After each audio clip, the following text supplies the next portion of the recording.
Iran একটি দেশ যেখানে প্রতিটি বিক্ষোভ শুধু অভ্যন্তরীণ সংকটের প্রতিফলন নয়, বরং আন্তর্জাতিক শক্তির আগ্রহের কেন্দ্রবিন্দু।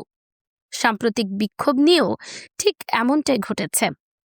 এই বিক্ষোভকে পশ্চিমা গণমাধ্যমে যেভাবে উপস্থাপন করা হচ্ছে, সেটি কি পুরো সত্য, নাকি এর আড়ালে আছে আরো গভীর, আরো বিপজ্জনক একটি ভূ রাজনৈতিক পরিকল্পনা?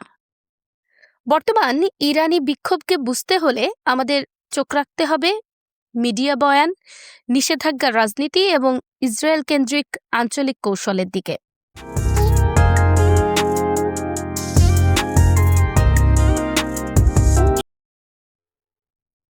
বিক্ষোভ শুরু হওয়ার পর থেকেই বিবিসি ফার্সি এক অদ্ভুত ভূমিকা পালন করছে।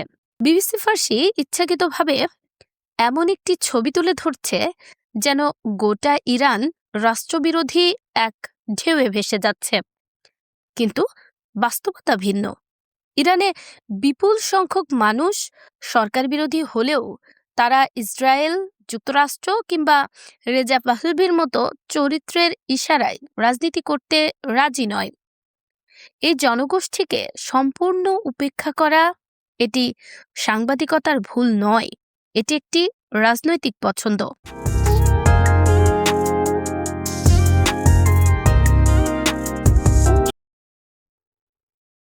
ইরানের অর্থনীতি ভয়াবহ সংকটে, এ নিয়ে সন্দেহ নেই।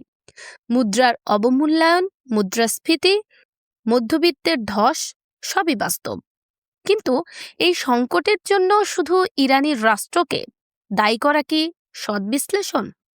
এই সংকটের পেছনে দুটি কারণ রয়েছে: এক, রাষ্ট্রীয় দুর্নীতি ও অদক্ষতা; দুই, যুক্তরাষ্ট্র ও তার মিত্রদের চাপিয়ে দেওয়া বিধ্বংসী নিষেধাজ্ঞা। এই নিষেধাজ্ঞা শুধু শাসক গোষ্ঠীকে নয়, সরাসরি আঘাত করছে সাধারণ মানুষের জীবনযাত্রায়।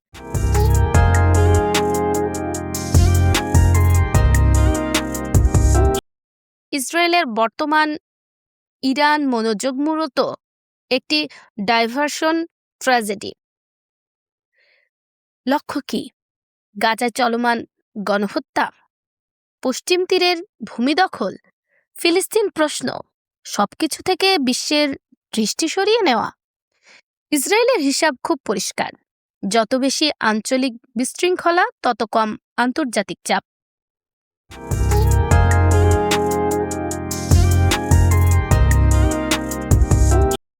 এটি কোনো বিপ্লব নয়। 2022 সালের নারী জীবন স্বাধীনতা আন্দোলন ছিল দেশজ, স্বতঃস্ফূর্ত এবং নারী নেতৃত্বাধীন। বর্তমান আন্দোলন সেই চরিত্র বহন করে না, বরং এতে দেখা যাচ্ছে সহিংস উস্কানি, ধর্মীয় স্থাপনায় আগুন, ভুয়া খবরের বিস্তার, পাহলভি রাজতন্ত্রের কৃত্রিম প্রচার। এগুলো একটি গণ আন্দোলনের শক্তি নয়, বরং তার বিশ্বাসযোগ্যতাকে ধ্বংস করে।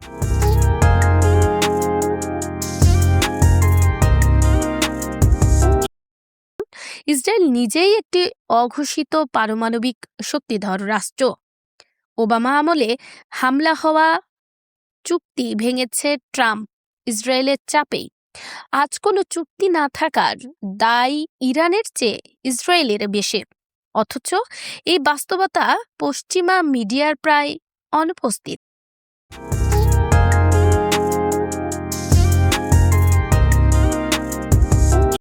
ইরানি রাষ্ট্র এখন টিকে থাকার লড়াই। রাষ্ট্রটি প্রয়োজনে কঠোর দমননীতি নেবে এবং যদি সরাসরি হামলার মুখে পড়ে, তবে পাল্টা আঘাত করতেও পিছপা হবে না। একবার ক্ষেপণাস্ত্র বিনিময় শুরু হলে পুরো মধ্যপ্রাচ্যের মানচিত্র বদলে যেতে পারে। এই বিক্ষোভের সূচনা হয়েছিল বাস্তব ও ন্যায্য কারণে, কিন্তু ইসরায়েল ও যুক্তরাষ্ট্র সেটিকে ছিনতাই করার চেষ্টা করছে। এর ফলাফল একটি জাতির ন্যায্য প্রতিবাদকে অবিশ্বাসযোগ্য করে তোলা। ইরানের সংকট বাস্তব, কিন্তু তার সমাধান আসবে না ভুয়া বিপ্লব, বিদেশি অভ্যুত্থান বা মিডিয়া প্রোপাগান্ডা দিয়ে।